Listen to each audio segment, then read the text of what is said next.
A while since we've had a chance to see you fight, man. What's it feel like to finally be back on fight week?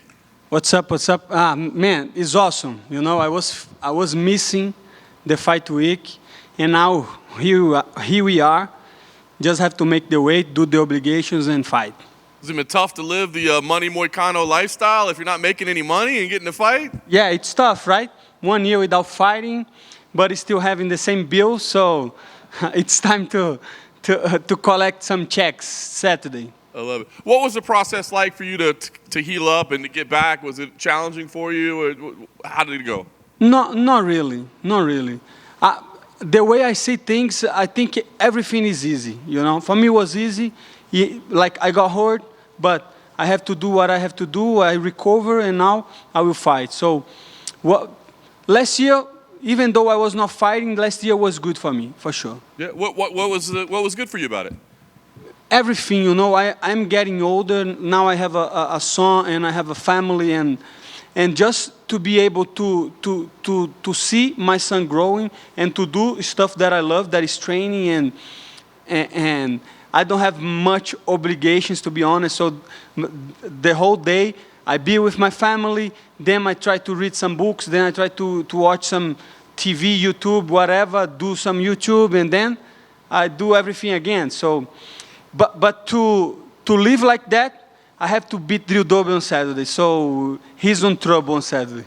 What's it been like for you? Like, I feel like people are getting to know you now more than they ever did. I mean, you've been around for a long time, but now, you're boisterous, you're talking, your personality's coming out. What's that been like for you to maybe fans get to see who you are and know who you are more?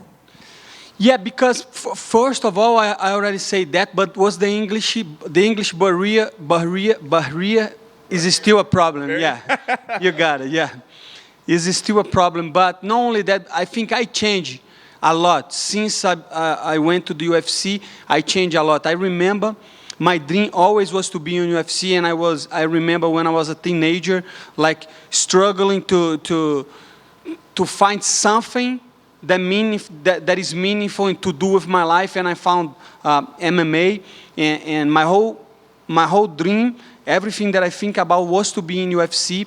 So I didn't care about fans, I didn't care about media, I didn't care about money, I didn't care about anything. But as I get to be older, I start to realize that this is just a business. If people know you, they will support you, because people are going to know Moicano. Some people not going to like, some people going to say I'm cringe, but another people will say, that guy nice, because he doesn't speak English, but he's trying to communicate. I want to support him, I want him to win, and that's bring the money too, that's bring the money. And that's why we have some champions that people love and other people that people don't love, if you know what I mean. So in the end of the day, I start to learn about business, economic stuff like that, and I decided I will try to speak my mind, and have been it's working for me, not only in UFC but in life too.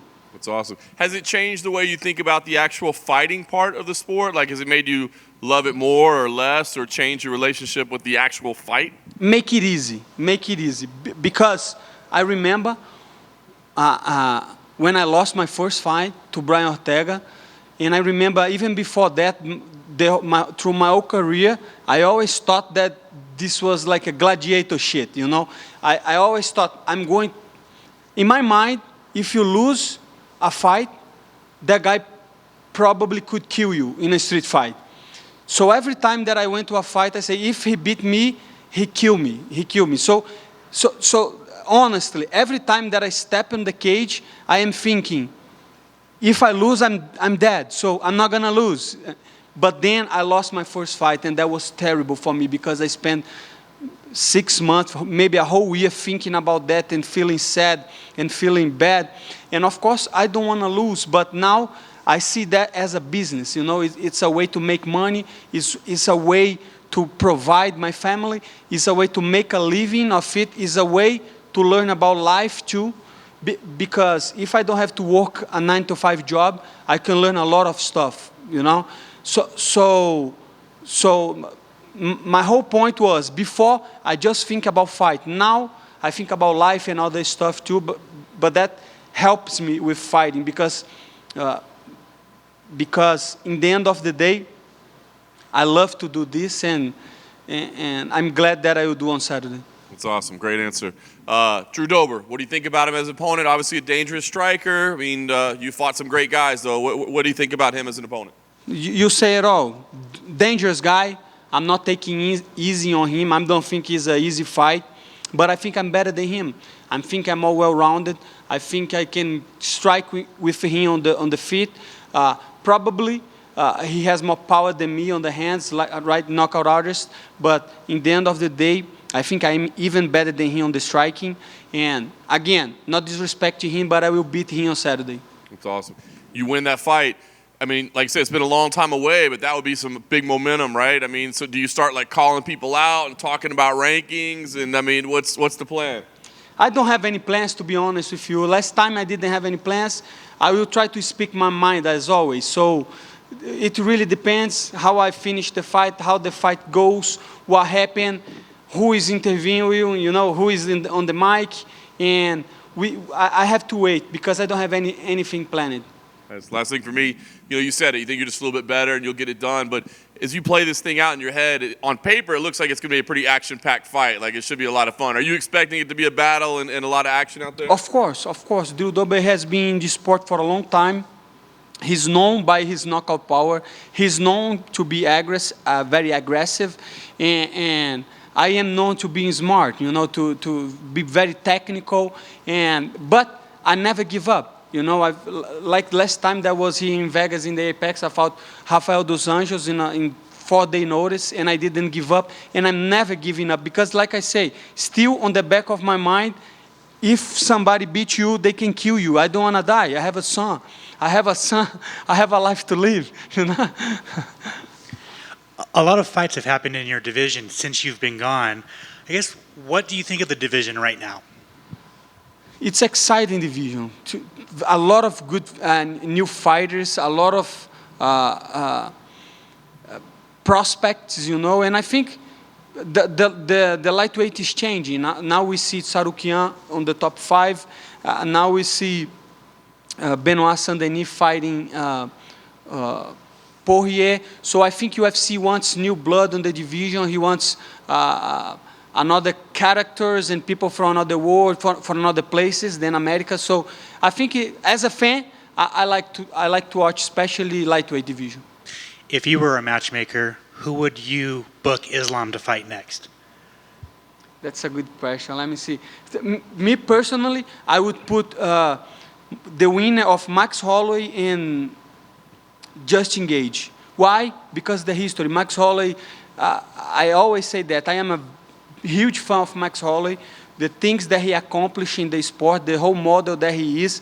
And obviously, Gaethje, for me, was supposed to be the number 1 because he beat Dustin with a beautiful knockout. So for me, personally, who wins the fight should fight for the belt.